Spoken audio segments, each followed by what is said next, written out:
What's going on, guys? Sir Wayne here, bringing you a part two to the beginner's guide from the other day.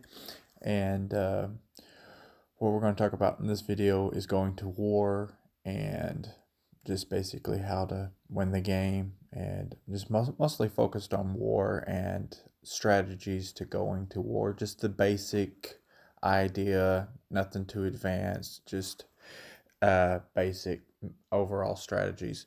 So, uh, with that being said, in this new version of Call of War, there is doctrines, and every doctrine.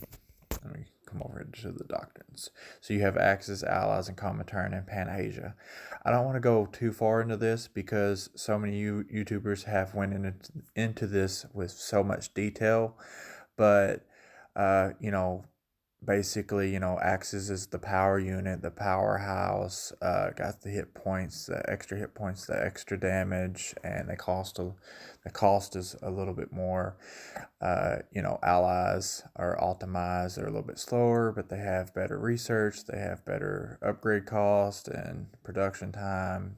And then Comintern's more of I can pump out a whole lot of troops for cheap, and the upkeep's very cheap, so I can have a very long lasting army. Or yeah. And Pan Asia is more of I'm really fast, I can surprise you, such and such, terrain bonuses, more of a real I don't know if you'd say maybe a little bit more strategically play as a fraction. Of course, you wouldn't have Pan Asia as a choice if you're just starting and you're in a 22. But I don't want to confuse you guys too much with this. But of course, what I'm trying to get at is each style of attack that you do, or defense, or whatever your play style is for attack and defending, is going to vary really upon which uh, uh, doctrine that you pick, that you choose at the beginning of the game. And you just got to figure out which one you like the best, and remember that certain strategies are going to work better with the one you pick. So, and I'll get into that too just a little bit. Like I said, not too much, but I'll give you guys two basic attack strategies. Okay, and the first one I go with is my basic attack strategy, and this one is very effective. It's very basic. It is my go-to. I do it all the time. It is. I mean, it's the real deal. No losses. Almost never no losses. But you take advantage of artillery in your stacks. You use artillery. Like I got 7 pieces here. Uh, your tap of artillery, you don't want to do any more than 10 or 11 or something like that, because after 10 you start losing unit effectiveness. So, and I can't see this on my mobile phone, but you can see it on a computer. If you have a computer, you can see how the efficiency of the units will start to drop from like 90, from 100 to 97 to I think 93, and so on and so forth per extra unit. And you don't really want big stacks anyway. So, I mean, this early game, you're fine because you ain't got to worry about nuclear bombs, or in 22s in general, you don't have to worry about nukes. So, the game's not going to last that long. So, you don't have to fear about that. But, the stack's going to consist of artillery and then some form of defense, which was going to be my infantry, is what you start with. And then an AC, so you can see further, because they allow you to see further, and if they see further, you can shoot further, right? So, and then you have some form of AA, which is the starting AA.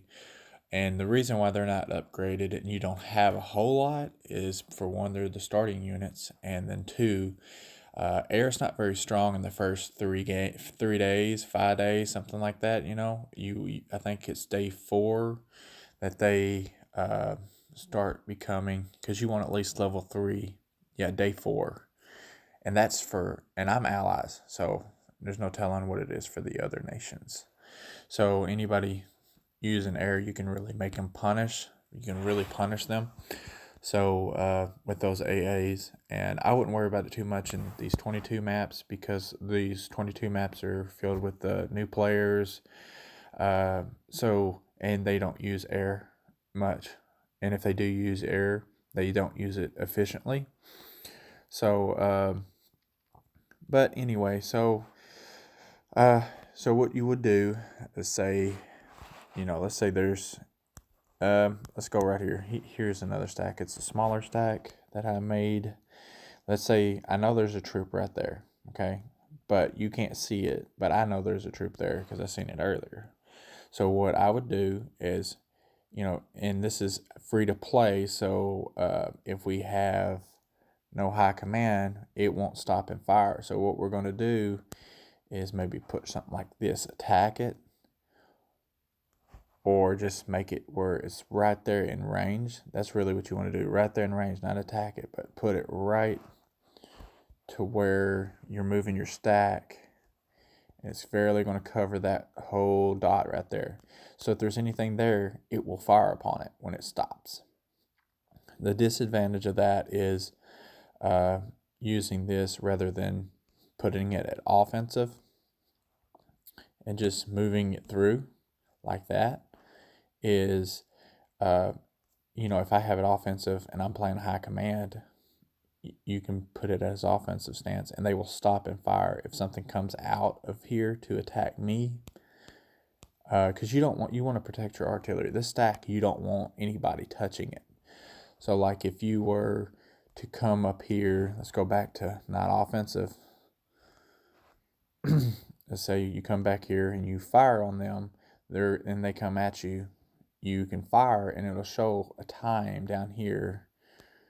I wish I could show this. Once you fire your first shots, it will show a time right around where it says relocating to number whatever. It'll show a time of when it can fire again. So when you fire, you can actually switch it over to that and fall back because you will go faster in your territory. They only have 50% speed. So you will want to fall back and fall back and fire and fall back the whole time. And what this allows you to do is keep hitting them and doing damage to them, meanwhile protecting your stack. And this is super effective, guys. You will use this in every single game. It is very, very crucial, especially in 100s. You don't have to really bother with it in 22s because they're so short and there's not that many enemies. Normally you might run through one or two guys like I'm doing here, 3 guys or whatever, and then you have a big coalition war at the end against another coalition maybe. It's just not a whole lot compared to, a 100 map where you're fighting 3 or 4 guys, and then you got a coalition war 5v5, and then you got another coalition war of 5v5, and then maybe another coalition war. So it's a lot different. So your troops, as far as having units and keeping them, is entirely different. But this is like my strategy, my favorite one as far as allies, and that's who I play with as allies, is using a whole lot of artillery. And allies gives me research benefits. If you look here, they give you the research cost, time minus 25%, upgrade cost minus 20%, and time, and then production and time minus 30%. So that's just huge. And then they get a minus 10% max in movement speed. Oh well. And but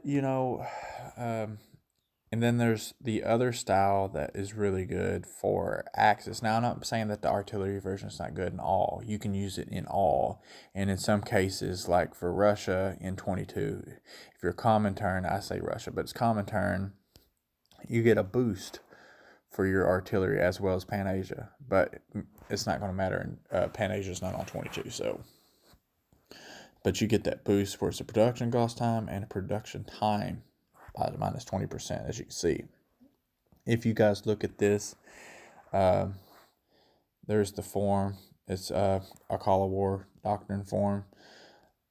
It's in the form, Call of War form, so you can find it pretty easily. But anything basically on this, if you look at this for yourself and study it, and and if you want to be Figure out what you really want to play. It's a really good idea to look into this. But anything that's in the green is good for them. Anything that's in the red is bad for them. Okay, so but it's pretty self-explanatory when you look at it and you can figure out your own strategy. But moving on, so the next attack plan, and is always fun. I always enjoy it. And I don't know why I didn't pick axes in 22. I always like to pick axes in 22 because it's super, super fun, and I would definitely recommend doing so. And the next doctrine focuses on, or the next attack focuses on, really axis does it best, right? So, and what they do is use the medium tank, and they have it is huge unit. It is so good, as well as utilizing the motorized infantry here for axes. Those two in combination. And what you will do at that point, let's say this stack was here is full of medium tanks. You would build medium tanks and motorized infantry. And a good starting point, you would start with medium tanks, but the problem with the Axis is they usually lack the ability to, they don't get the cuts for the production cost of units. They had to pay full price for all of that, so they don't get any kind of cuts for that. So that's a bit of a problem for their doctrine, but they do have some bonuses for attacking and such. So definitely want to take advantage of all the doctrines and the units in the doctrines. If you're playing with a particular doctrine, take advantage of the unit that they have bonuses with, if it's a good enough bonus. For example, the medium tank, you definitely want to take advantage of it. But anyway, so let's say you have 5 medium tanks and 3 to 5 motorized infantry. You would just take it like this. And let's say Germany is all red and I haven't taken them yet. You'd be like, boom, boom, add target, boom, boom, hold on, just like that. So, and what that does is you're just going to run through them, hit the cities, because you don't get a negative percentage anymore on the cities. So you just run through the cities with the medium tanks and motorized infantry. The motorized infantry cleans them up. The medium tanks is a freaking tank. And I mean that in not just the literal sense, it is a monster. As far as the Axis, the medium tank is a beast. It's not unstoppable, but it's super fun. I was playing as Germany and took out Poland, and then was going into Russia, and I had my level 2 medium tanks, 8 of them, and I think 5 motorized infantry, and I just smashed through Ukraine. And Ukraine had communist Russia or vice versa, and I just smashed through all his cities here, just smashing through and going through, and he couldn't stop it. I had some SP anti-air with it, which I would highly recommend because air is a thing, but I just smashed through it. Now, you want to use your speed to your advantage in that scenario. So when you're going over here, and I know this is not the Allies doctrine, this is the Allies doctrine and not the Axis. But when you go through here, check your speed when you're doing that doctrine. Make sure your speed, see what your lowest speed unit is.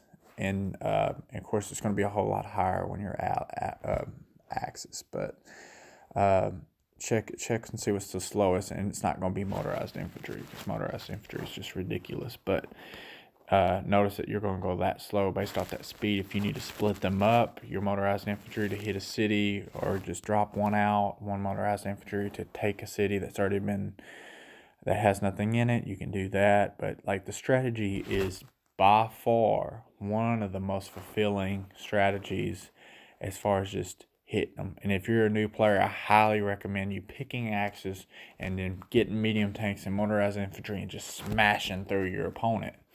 And it's super, super fun and rewarding. And then there's another strategy as far as using air power. Air power is big. I'm not going to say it's a strategy by itself, but I should probably just touch on that at another time. But that's pretty, Yeah, I'm gonna touch on air at another time. So sorry about that.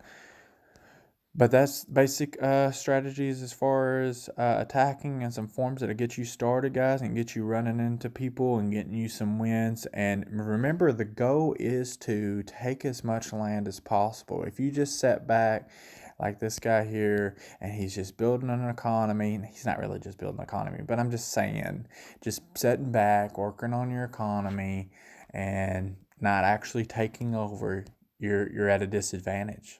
You truly are, because, and I've tested this out before, you cannot keep up with players who are taking over land versus you just doing economy. So you got to attack. It's the name of the game. You have to gather more resources. That's just part of it. But anyways, thank you guys so much for watching. I hope this helps. Let me know what you guys think. What are some of your strategies? How do you go about it? With what doctrine? Let me know, and let me like, comment, and subscribe. Thank you guys so much.